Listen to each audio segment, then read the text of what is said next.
Sego, if you like what we're doing here, if you support the show and you want to give support to the show, you can do so by going to patreon.com/Let's Talk Native. And if you do so, we'll provide you some exclusive content and some things that others aren't going to get when you get it. So support us by going to Patreon. Yahweh.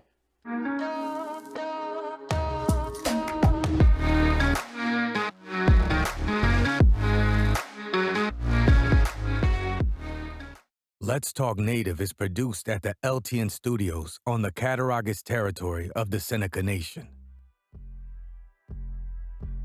We break all the rules for Native media by peeling back the layers of assimilation and indoctrination. We may step on a few toes through our examination of culture, art, politics, history, and identity. But the real goal here is to bring our people together by breaking down what separates us. So, welcome to Let's Talk Native with John Kane.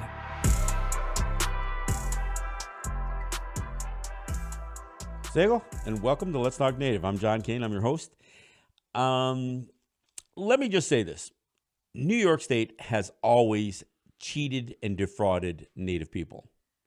And there may be no people that have been cheated or defrauded more often and more frequently than the Senecas.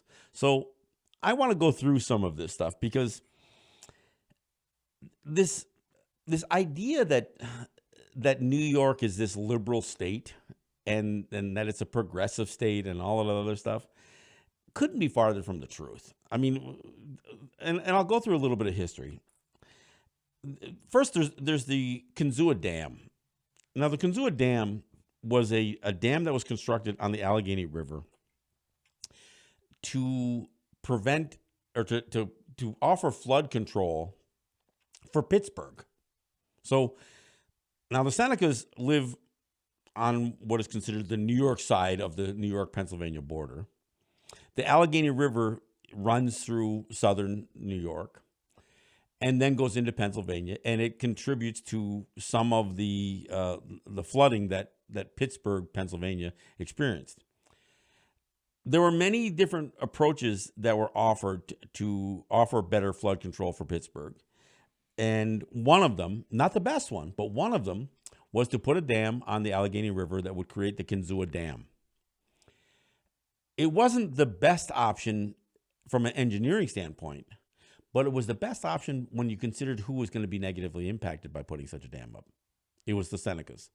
10,000 acres of Seneca land would be rendered within a floodplain and essentially would be evacuated. I mean, they burnt longhouses and churches and homes. They basically cleared out an entire village of Native people and then put them in some cheap, government style homes, in, what would be called Jimerson Town or whatever.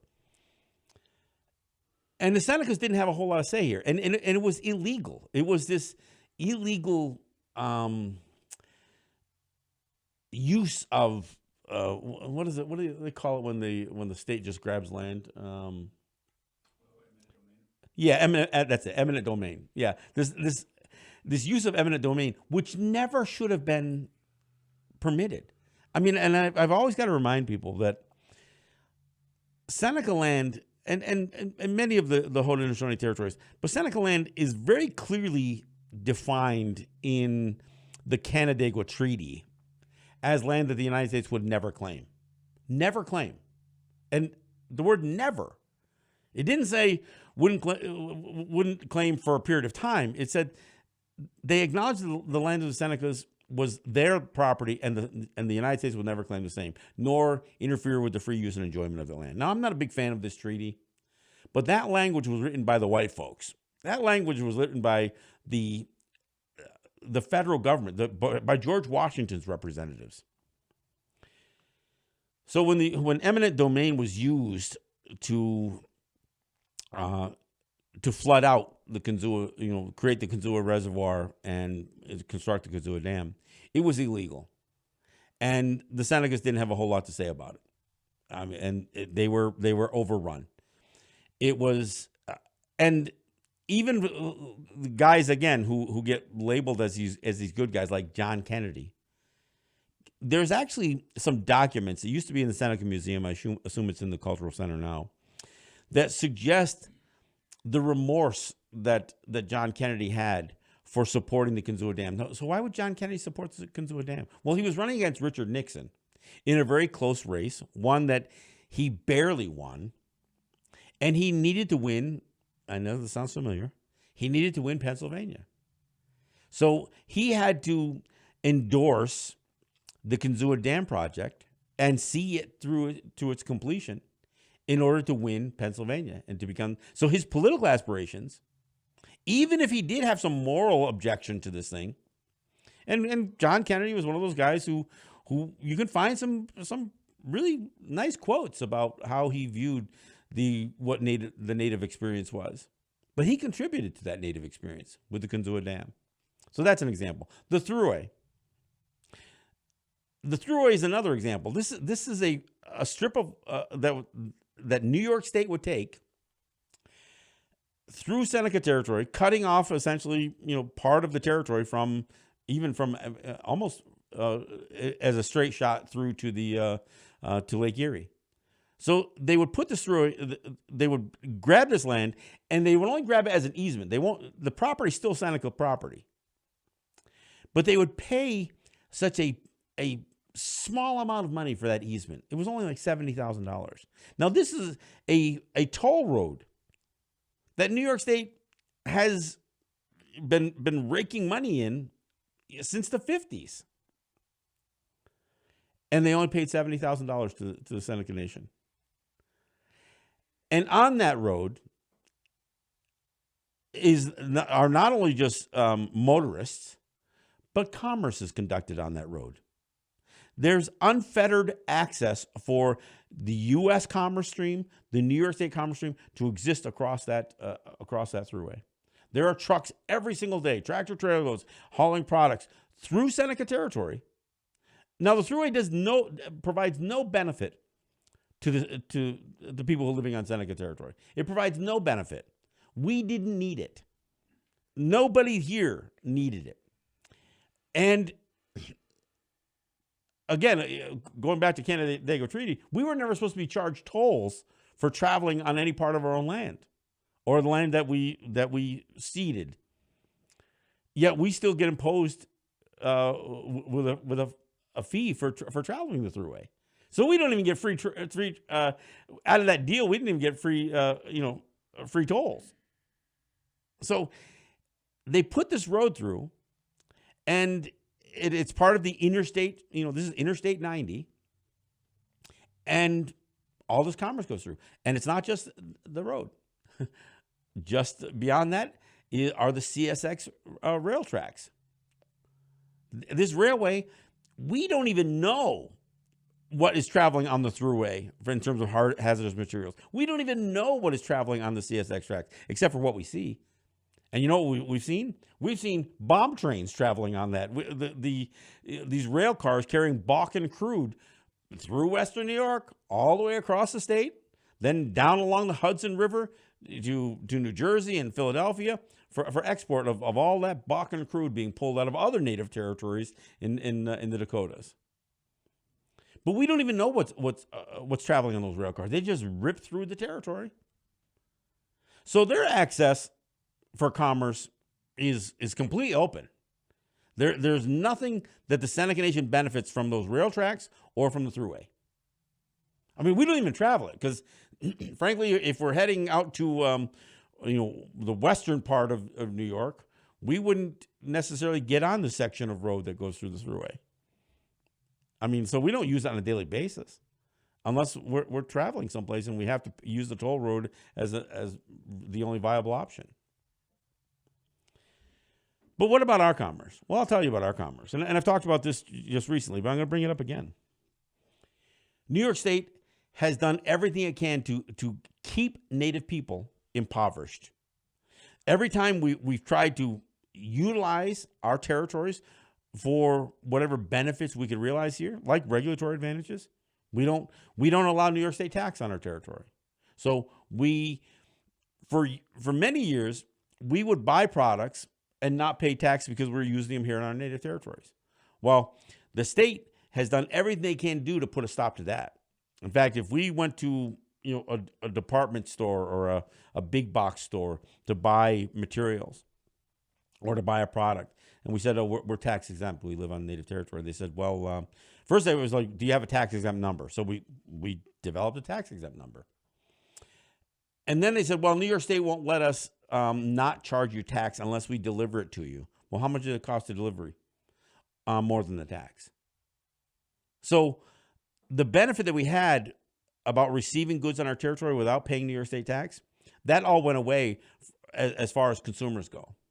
The one area that we had pushed this also was buying fuel to bring onto our territories for resale and buying tobacco. And this is something we've been at odds with the state since we started this thing almost 40 years ago.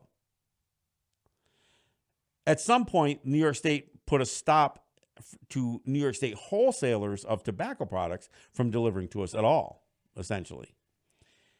But by then, we had already kind of backwards integrated into producing some of our own tobacco products, our own brands. There's several. There's probably a dozen native brands or more that have been developed since New York State was putting the squeeze on us being able to sell the national premium brands, Marlboros and Newports and that kind of stuff. So we have our own brands. But New York State was going to go after that too. Now, keep in mind, our own brands are only sold on native territories, and they're not sold, at any big box stores. They're not sold in the convenience stores, 7-Elevens or any of these other stores. They're not sold at gas stations off territories, the mobile marts, none of that stuff. They're only sold on our territories. But on our territories, we developed not just smoke shops, we developed convenience stores, gas stations. We sell the gas without New York State tax on it, and we sell tobacco products without New York State tax on it. And we also sell other convenience items. And New York State, what is their view of that commerce on our territory? As far as they're concerned, it's illegal. And they've continued to do everything they can to stop those stores. They try to shut us off from any supply, and we've had a difficult time even with fuel supplies at times.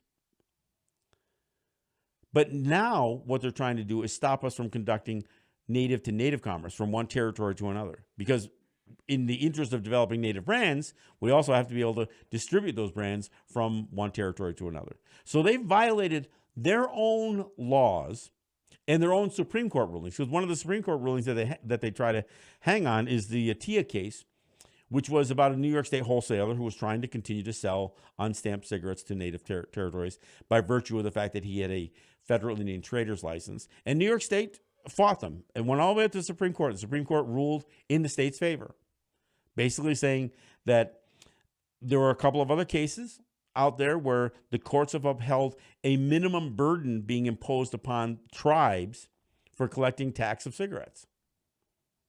And in those instances, that would prove that a non-native wholesaler who had a federal Indian trader's license could not supersede state law. Now, that ruling was used specifically against the Atiyeh brothers, a tobacco wholesaler, but it still never said that New York State had the right to tax us on our territories.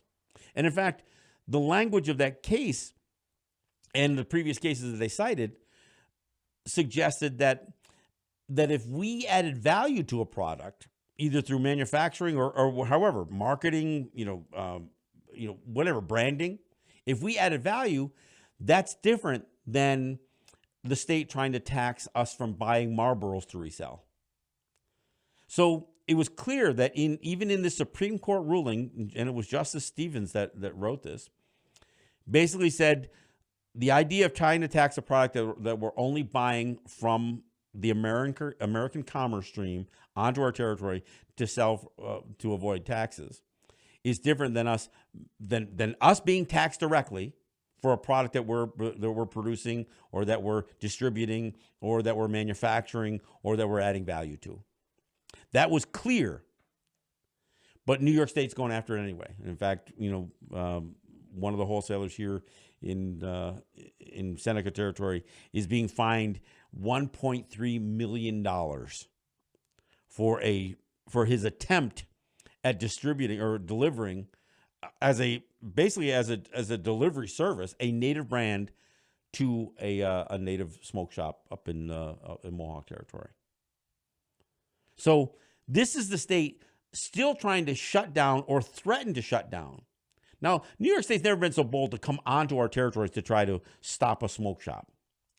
But if asked, they are clear that as far as New York State is concerned, all of the sales that take place on our territory, they have a right to collect taxes on. Except, I take it back. The one exception, they say, if a smoke shop on Seneca territory is selling cigarettes to a Seneca, they don't feel that they have the right to tax that. But as a Mohawk living on Seneca territory, New York State thinks that they have the right to collect the tax from me buying it.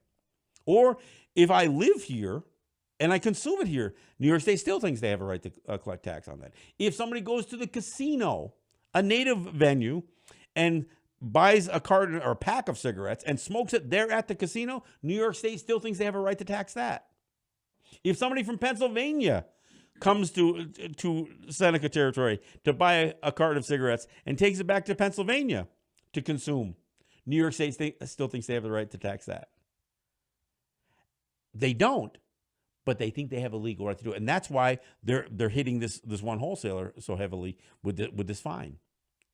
They're trying to assert it, go through all their legal process so they can say, there, we went through all the process and we have the legal right to do it. Now, they never make any distinction. They never say, okay, they never acknowledge that this is a native wholesaler with a native brand delivering to a native shop.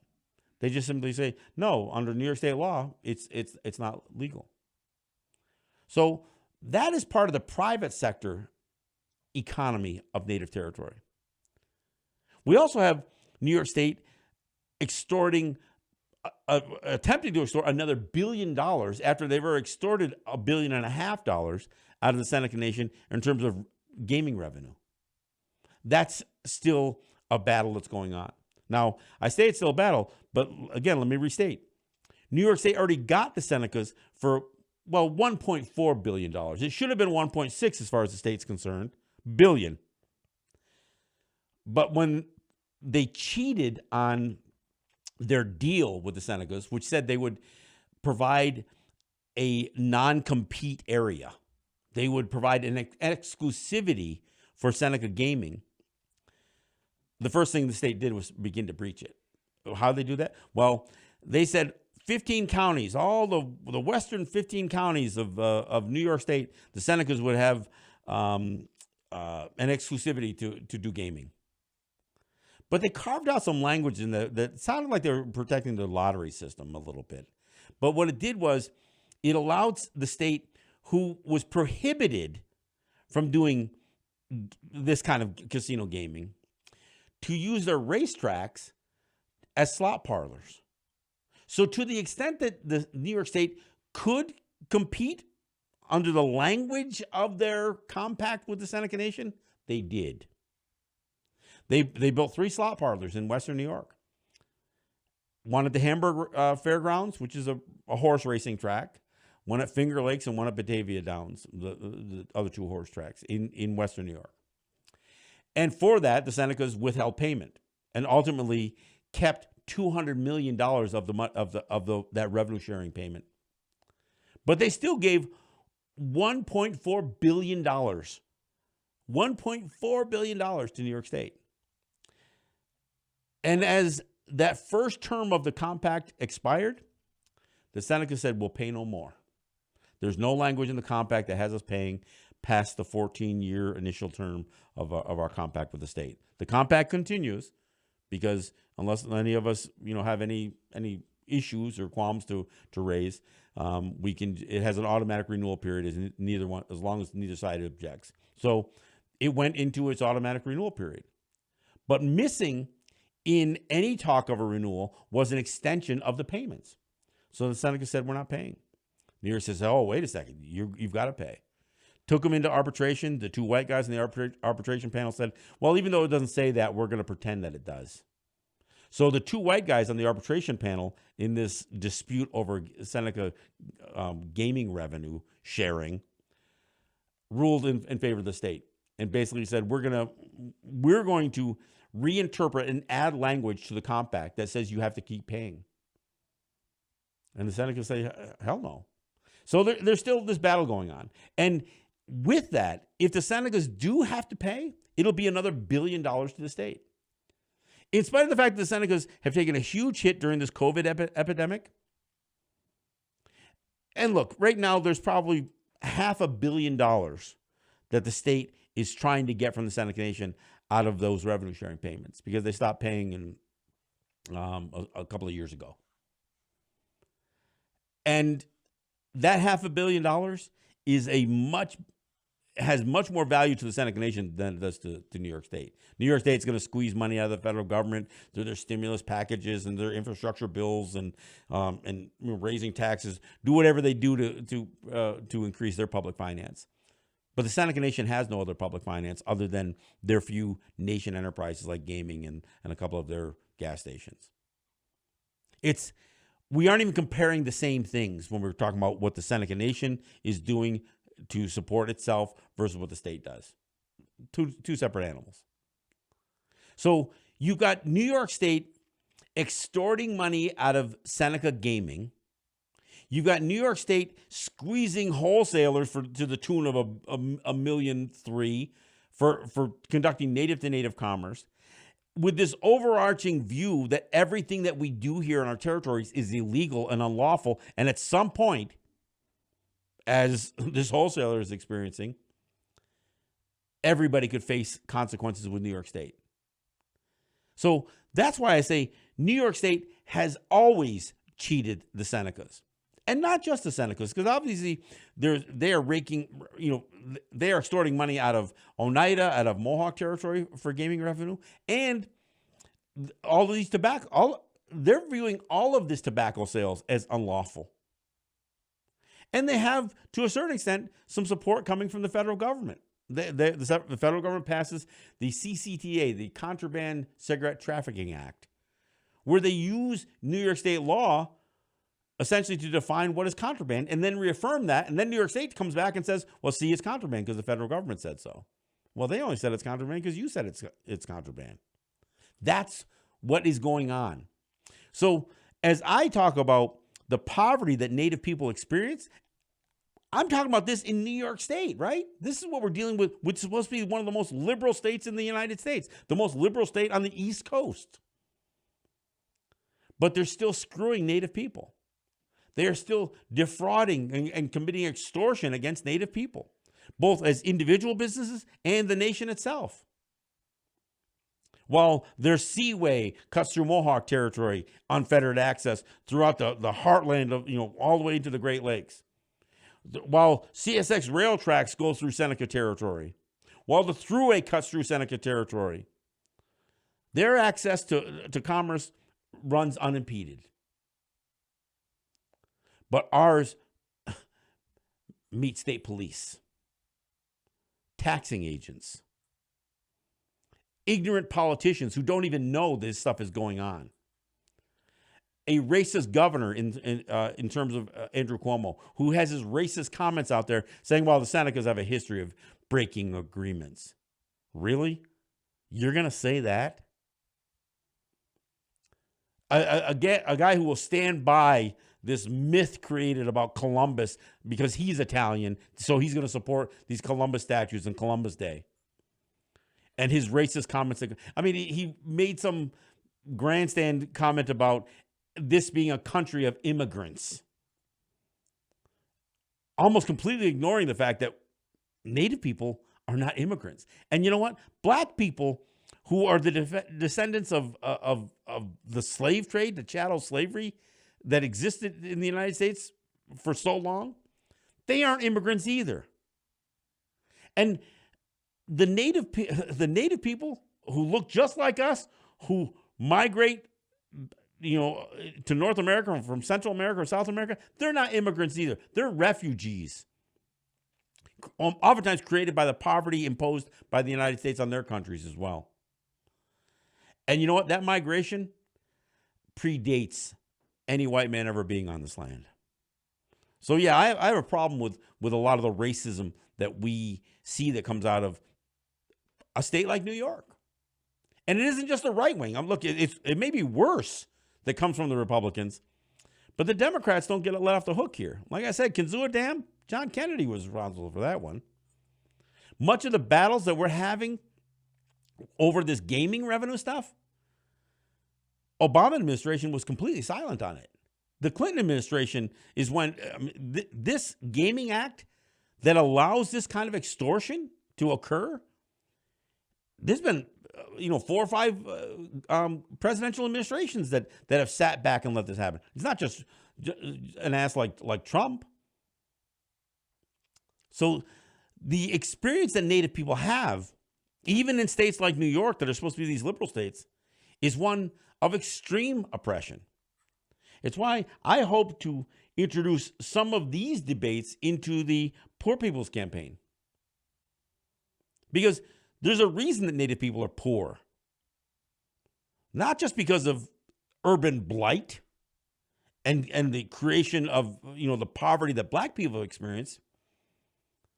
Some of what we've experienced as Native people is even, in many ways, it's more egregious because you have policies, not even law, not even regulations, but you have a decision by a governor or by a president to allow some of this stuff to happen or to encourage some of this stuff to happen without ever having to face any consequences or a legal challenge.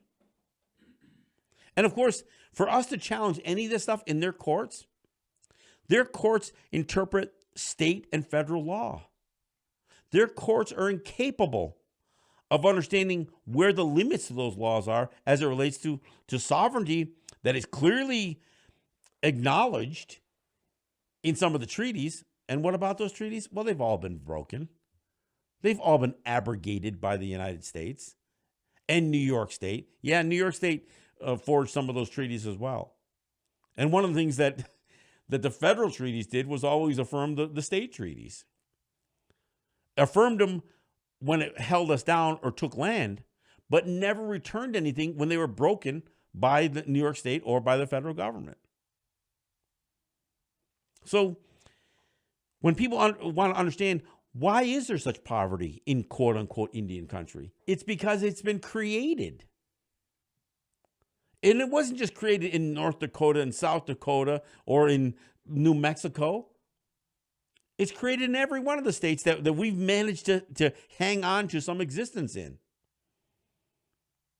New York State is among the most egregious offenders of oppression against Native people. And it's not the Republicans. It was a Republican governor who said, George Pataki said, I'm going to, as the chief executive of New York State, I'm going to no longer impose New York State's tax regulations on tobacco and fuel. That's what he said. He came to Buffalo to say it.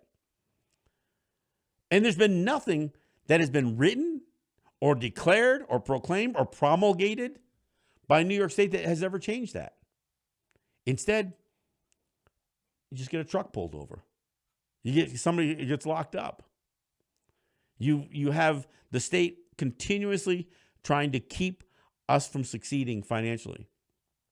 Even as we've competed in the same industries that the state allows.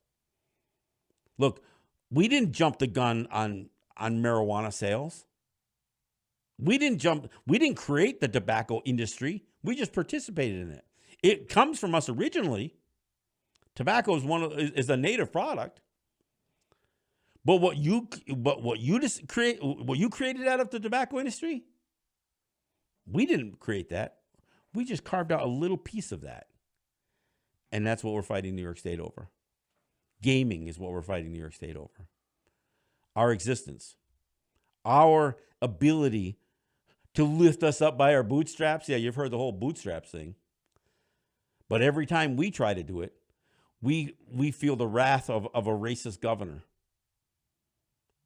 So it's important that people understand what's happening with these, and I got to say it, with ignorant judges who don't know any better and don't care to know. So it's not just ignorance, it's willful ignorance. With legislators who, even as you try to push them to get answers, almost regret doing it in the first place. We have to push back. And not just so we can sell cigarettes or do gaming. If we don't push back on the areas that we have these margins, we'll never have the narrow margins. We'll never have the space to do any of the other stuff. Our existence does somewhat depend on us carving out our distinction from New York State. We must reject the notion that New York State has the authority to govern the activities that take place on our territories. Plain and simple.